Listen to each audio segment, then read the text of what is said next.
Hello, folks, and welcome to yet another episode of Uncomplicate Health, the show where we do just that, uncomplicate your health. In today's topic, we are going to demystify diabetes. Do you need medicines all your life? Can you reverse diabetes? Can you stop medicines? Do you need to take insulin? We're going to talk about all of that.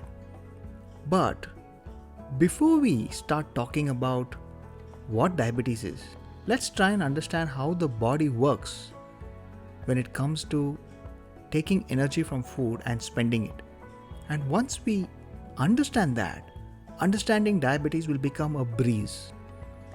And once you understand diabetes, you'll be able to answer all of these questions yourself. Okay, let's dive right in. Now, what happens when we eat food? Our teeth breaks it down to something that is easily manageable by the stomach. And the stomach then further breaks down the food into the smallest possible form so that it's easy for the blood to carry this. Obviously, your blood cannot carry fried chicken, right? So, the stomach now breaks it down and sends this food further down into the intestines. Some hormones like glucagon help move this from the intestine into the blood. There are other hormones that also play a role, but let's not get into too much detail. Now that this broken down food in its simplest form has gone into the blood takes it all over the body. The hormone called insulin helps move this food from the bloodstream into the cells that are present all over your body. This balance between glucagon and insulin is important because there should be some amount of glucose running in your blood so that your brain can access it whenever it needs. Not just the brain, but all parts of your body, whenever they need energy, they can access them. Now, what can go wrong in this? Imagine somebody stuffing you with food, even though you're full. You're going to say no, right? Even though your stomach can expand 40 times, you're going to be very uncomfortable when that happens. So once you start getting full, you are going to say no to the food that is being given to you. That is pretty much what is happening in our body when there is a lot of sugar that is going around in the blood, but the space to store this excess energy has run out in your system. What happens now? Now your body is running out of space to store this excess food. And therefore, as a first step, it is not taking this extra sugar from the blood into itself. What happens? Now the brain is sensing that, hey, there's a lot of excess sugar in the bloodstream. It needs to go because that is dangerous to have too much of sugar in the bloodstream. So it tells the pancreas to send out more insulin. And the pancreas then sends more insulin. But your cells that are going to store this food are like, I'm full. I don't have space. So what happens is that the blood sugar level in your body starts to go up. At the same time, the insulin is also going up. It's not that the blood sugar level is going up because there is no insulin. The blood sugar level at this stage is going up because the cells are refusing to take this. This stage is called insulin resistance.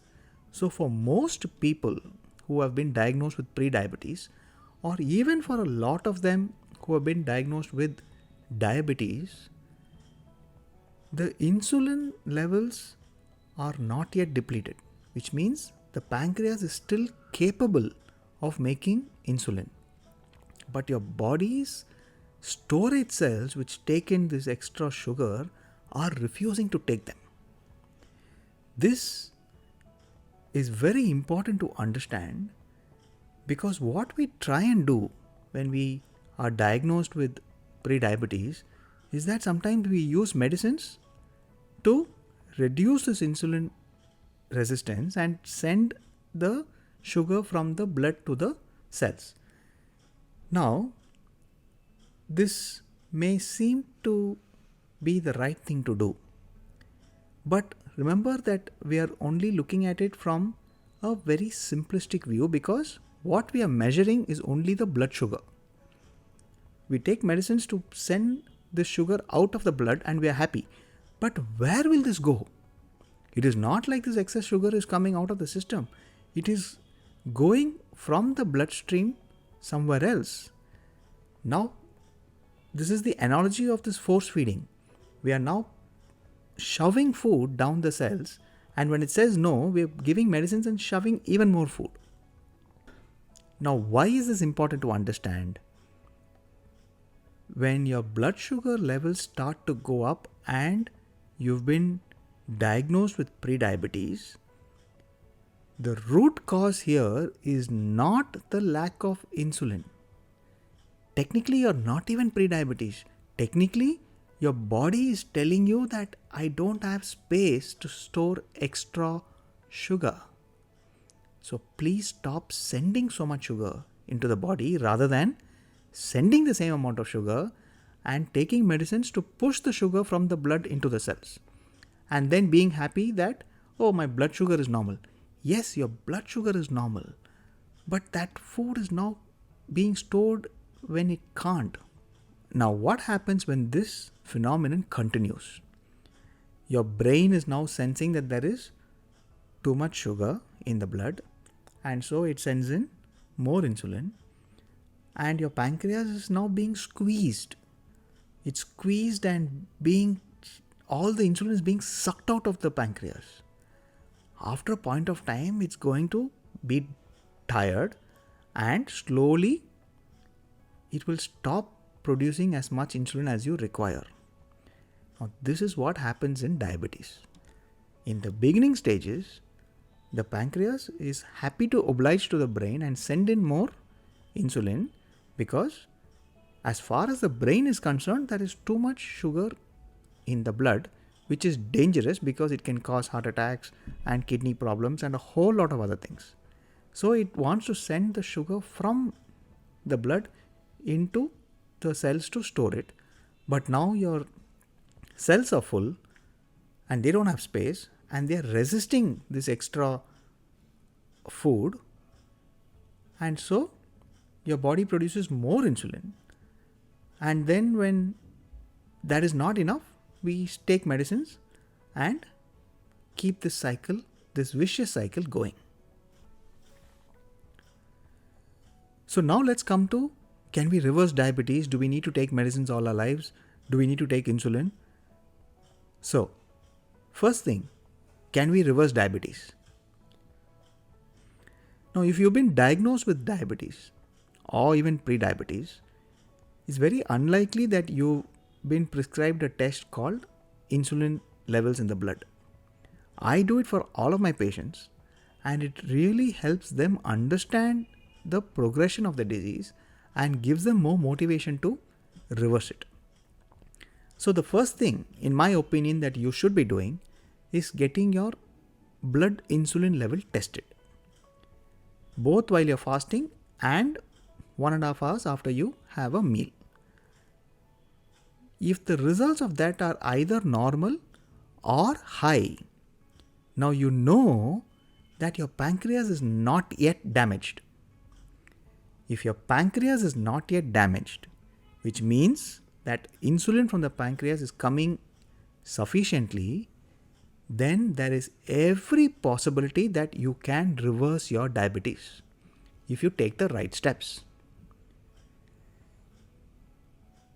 If your fasting insulin or your after food insulin levels are low, it means that the levels in your pancreas, the number of cells in your pancreas have probably been pushed to the max, and it is a lot more difficult to reverse diabetes. It's not impossible, but it's very, very, very difficult.